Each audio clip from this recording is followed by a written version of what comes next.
Hello and welcome to yet another exciting episode of Dot Gov. It's all about you and the government. On the show, we get to learn about government functions, different government parastatals, and what they stand for, as well as your corresponding obligations as a citizen. Yes, you have a role to play in your society. I am Olomu-Agbodo. We'll be right back. Stay with us.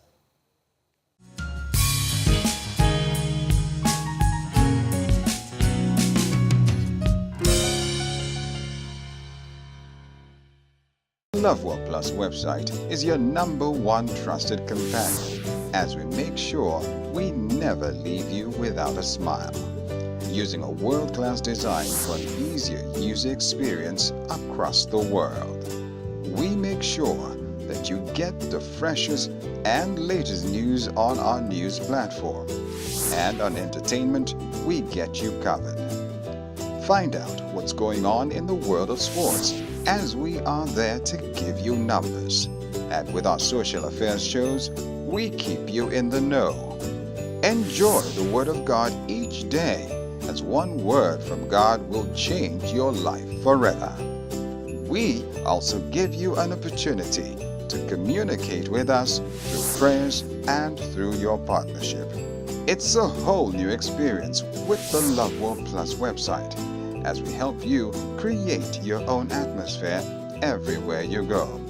Love World Plus, taking you beyond television.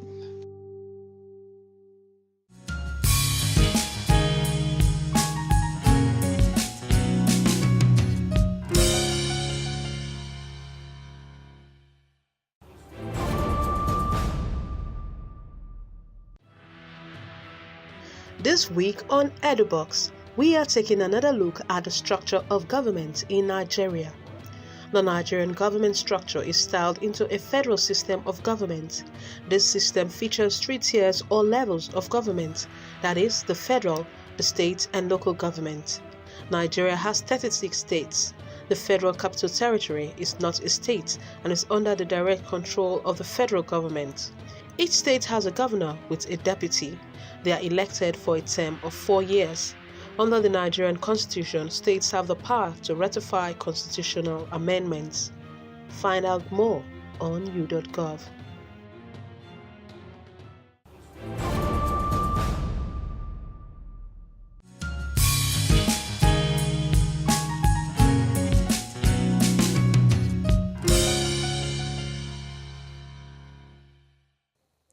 You're welcome back. This is u.gov, and this week on the show, we are going to be talking about another arm of government, not just another arm of government, a tier of government, a level of government, because we've started a topic on structures of government, and we started with the federal government. This week, we are going to be talking about state government, and first of all, we want to go to the streets to find out what people know about this level of government. Stay with us.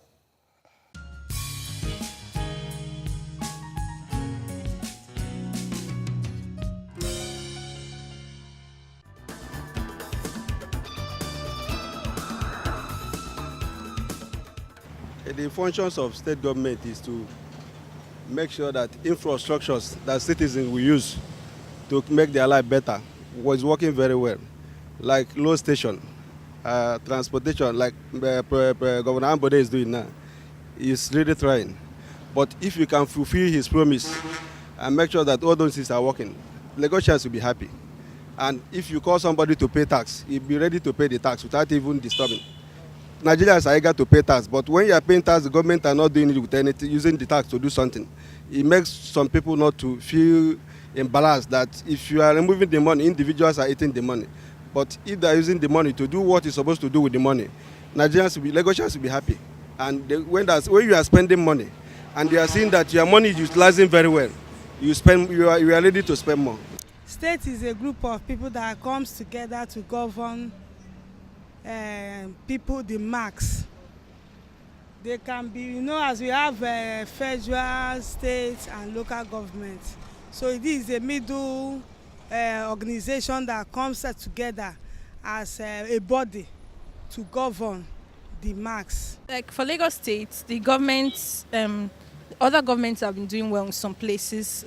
When we talk about the roads, but they are focusing on the major roads in Lagos. There's a lot of bad roads if you go into other places. And then the educational sector, they've also been trying. but they also need to concentrate on the government school. I have a niece that was talking to me about SARS school, that our teachers are very active only when they have supervisors coming in. So they should also look into the educative sector. The government schools most especially. I went to a government school, but not all government schools were like my school that were very active. So we need our teachers to be more active, not only when they know supervisors are coming in, but they should also take care of their students, make sure they understand what they are being taught.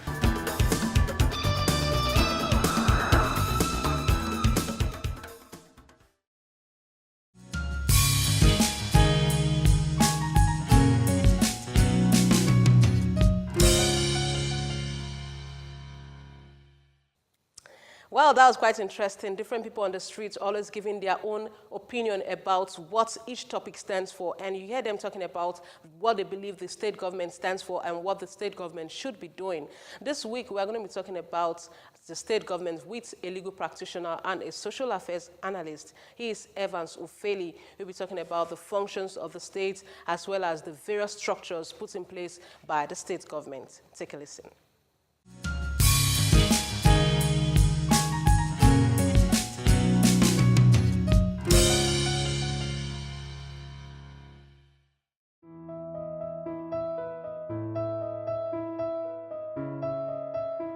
Well, I say that the state is a unit of the federation, that's a federal structure.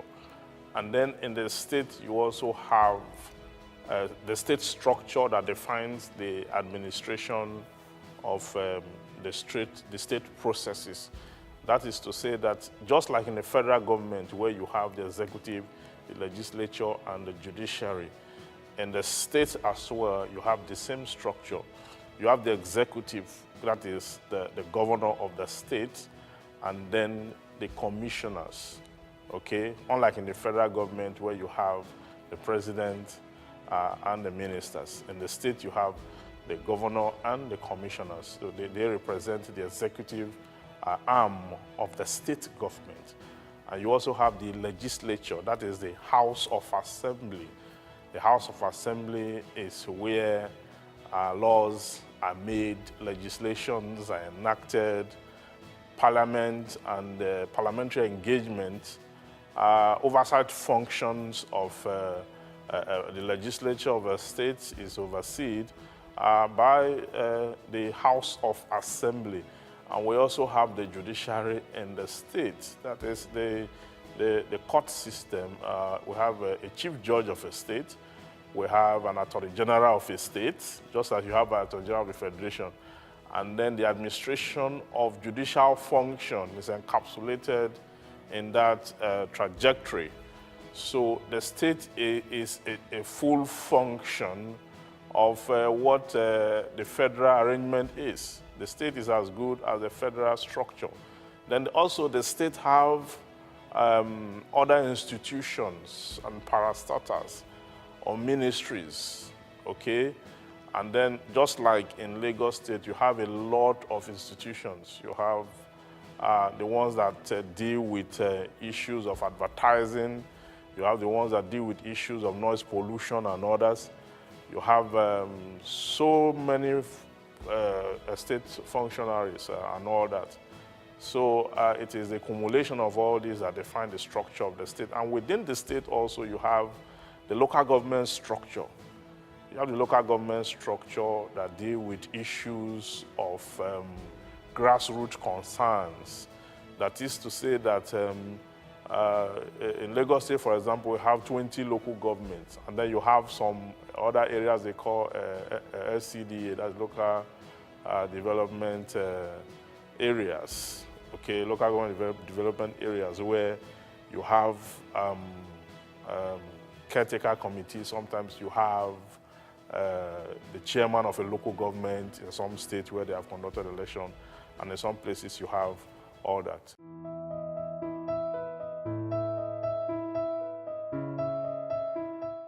Yeah, the state government have autonomy because Nigeria is a federal structure. The autonomy of the state government means that the state government can make laws to govern its own activities. But the truth of the matter is that the state government can only make laws on matters within the concurrent list. Because in Nigeria, we have what they call the legislative list, the concurrent list, and the residual list. And then the concurrent lists are where the exclusive list is where you have the functions of the federal government exclusively for the federal government. And then the concurrent list, you have functions that borders both the federal government and the state government. So it's important that we also know that within the local government is the leadership. The leadership of the local government structure defines the process. Now from every ward, you have a councillor. Okay, the councillor represents the ward and then takes the responsibility or the needs of that particular ward to the local government level, local government chairman. And then from there, the local government chairman looked into the affairs of each of the ward and then define the structure of administration, the needs, and how to solve the problems that arises from these communities and all that. So I think that the state have a great function, a solid function in its management of the people of the state and then the administrative process of the state to ensure that those who work in the state, find a worthwhile engagement, and those who come into the state find a worthwhile engagement with the state. And then as you identify with the state, the citizens are also, or the indigenes, are meant to, undertake certain responsibilities, okay? There are civic responsibilities, like voting, other responsibilities, like registration of, national ID card, and then different kind of policies as they come along within the local authority.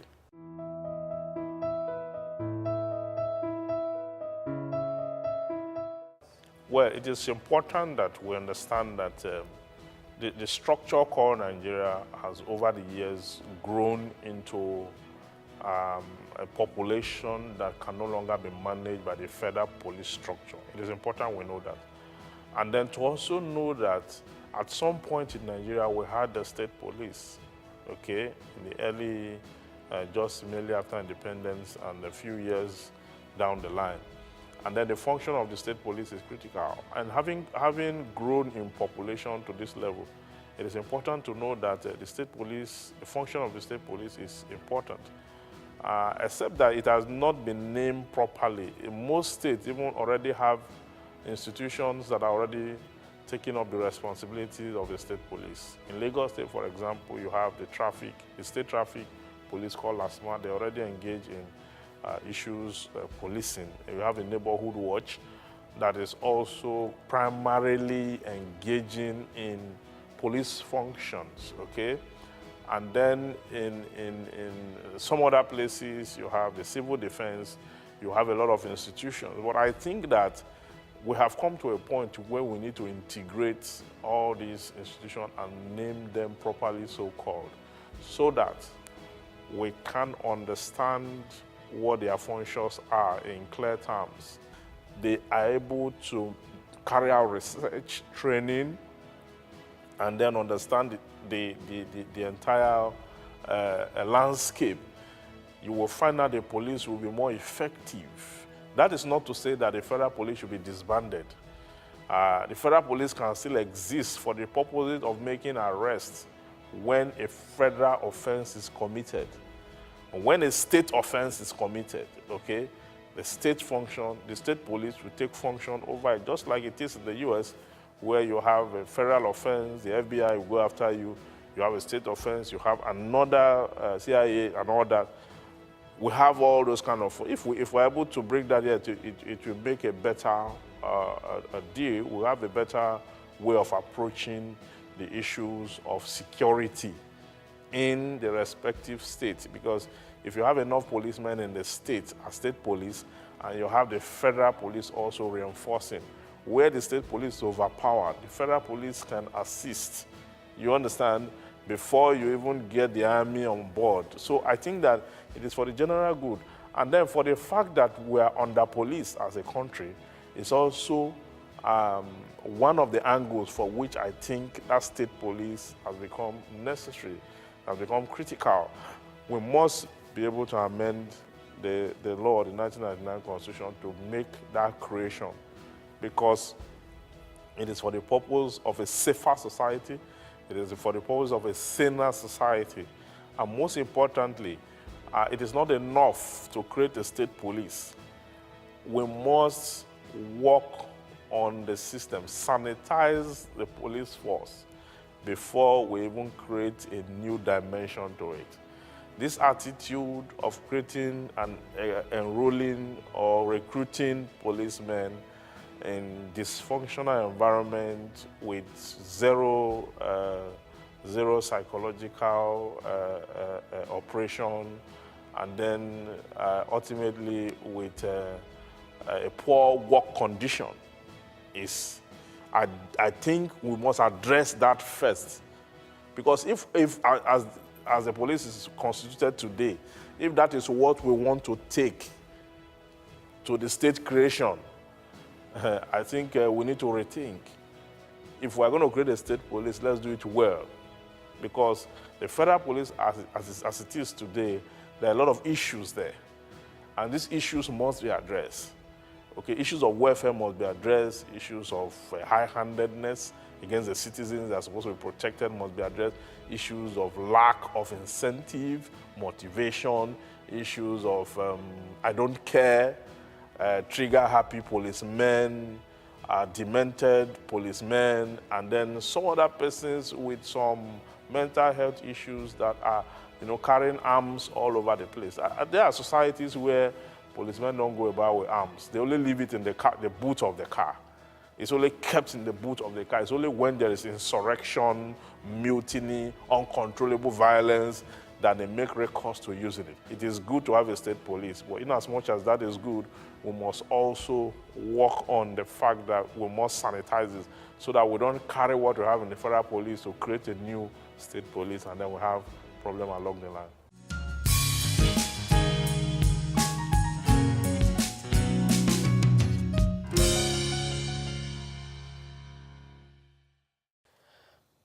Well, you've been listening to Evans Ufeli talking about the functions of the state government as well as the structures that a state government has. And we want to take a quick break. We'll be right back with more on that discussion.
You're welcome back. Evans Ufeli is a legal practitioner and a social affairs analyst, and he's still standing by to talk about more functions of the state. And he's going to be answering the question on whether or not we need state policing in Nigeria. Take a listen.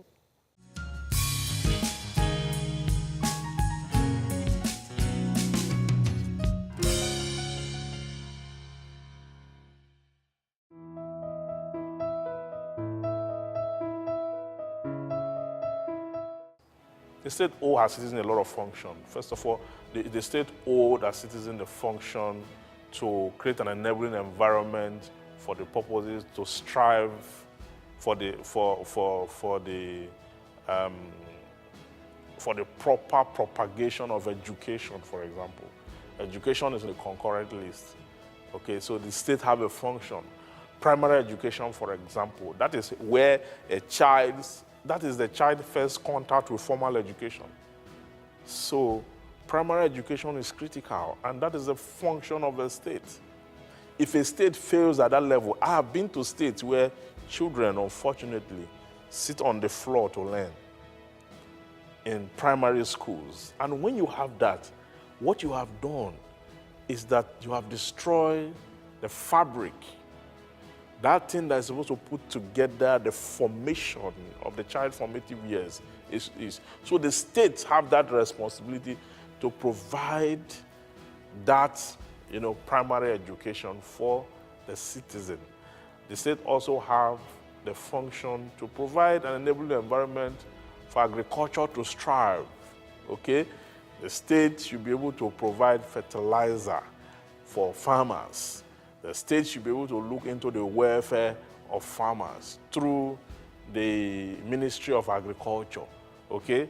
The state is supposed to look into the welfare because it is this subsistence agriculture. We are fed mainly by subsistence farming. You understand? And I think that these farmers at these rural areas are doing a whole lot. If you look at the population, one would have thought that it would be impossible, to feed the entire country by just subsistence farming. One would have thought it's impossible, but that gap has been breached, okay? So the farmers need to be encouraged, and that's the function of the state. States should have, maternity homes, okay? Clinics, okay? Hospitals. And these clinic, hospitals, and maternity should be funded. Because if you look at the maternal mortality rate in Nigeria, it is high. It is high because so many states are doing very poorly in the areas of healthcare, public healthcare. You understand? And public healthcare defines the nature of life expectancy in a country. So where a state have refused to invest in the area of public healthcare, and then the cities, the indigents or the residents or the settlers and all that cannot access medical care, it becomes a problem, okay? Also, I think that in the area of internally generated revenue, most states are doing poorly because of lack of creativity and lack of understanding of how to harness the potential of the states. Some states only rely on the allocation from the federal government. And the allocation from the federal government most times is not enough to take care of the needs of the state. The state has a budget, okay? In that budget, you have two flip sides of it, three flip sides. You have the recurrent expenditure, you have, capital expenditure. By the time you budget for recurrent expenditure, which is critical, which occurs all the time, and then you don't have enough for capital expenditure, and your IGR is not enough, it's not highness, you are not very productive in your IGR, you find out that most states cannot do 50% budget performance.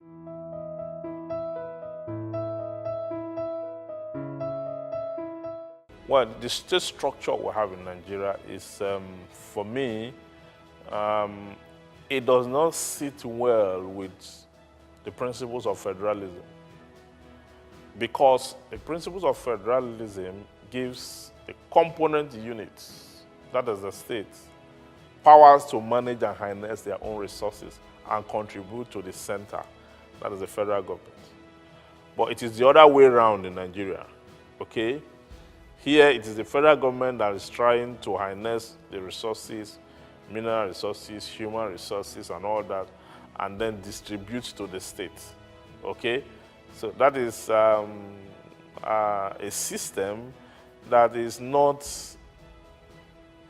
a federal expression, because a federal expression would have meant that the state would be able to, take care of its resources, mine its mineral resources, exploit its state, provide its own power, okay, provide its own, all the functions you have in the exclusive list as constituted. A state is supposed to have that capacity to deliver on that, because it is in doing that that the state will realize its potential. The states that do not have a particular kind of resources can partner with another state that have that resources, and they can have a joint venture agreement where, you know, they're able to harness the potentials of the state for the benefit of both states. Or they can have tripartite agreement for 3 states to harness a particular resources. If that is done, we will have a proper investment in education. We will have a proper investment in science and technology. We will have proper investment in many areas of our endeavors. And then the potentials of this country will be unlocked. And then the resources and the blessings of this nation will become unfettered on the citizens. And then people will have access to justice. People will have access to economic justice. People will have access to wealth. And then the country will strive. The issue of kidnapping, vandalism, banditry, terrorism, these security issues will be whittled down. Because if you look at these insecurity issues or the security issues, one common denominator that runs across all the vices is the issue of poverty, the issue of economic injustice, the issue of cheating, the issue of different kind of agitations and all that. So I think that once that is done in this country, we'll have a good way to go. We'll have no business being poor in Nigeria.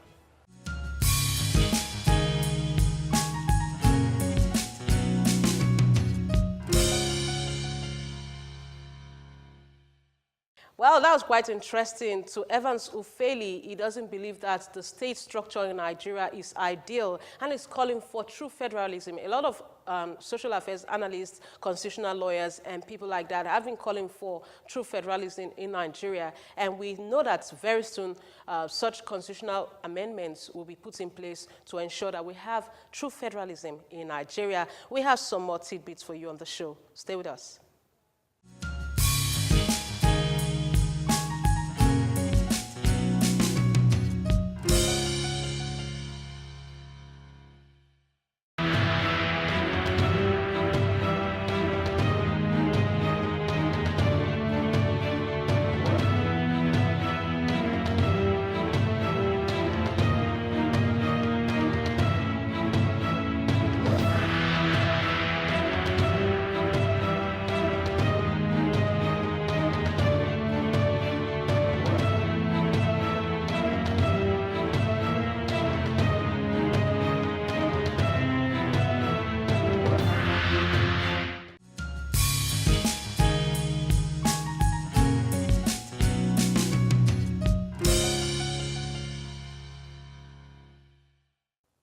Well, that's the much we can take this week on U.Gov. I hope you're able to gain 1 or 2 insights into the discussion on the functions of the state government as well as the agencies of the state government. There are 3 levels of government, 3 tiers of government: the federal government, the state government, and the local government. You get to find out more updates on our website, www.loverplus.tv. I am Itohan Olomu-Agbodo. Bye for now.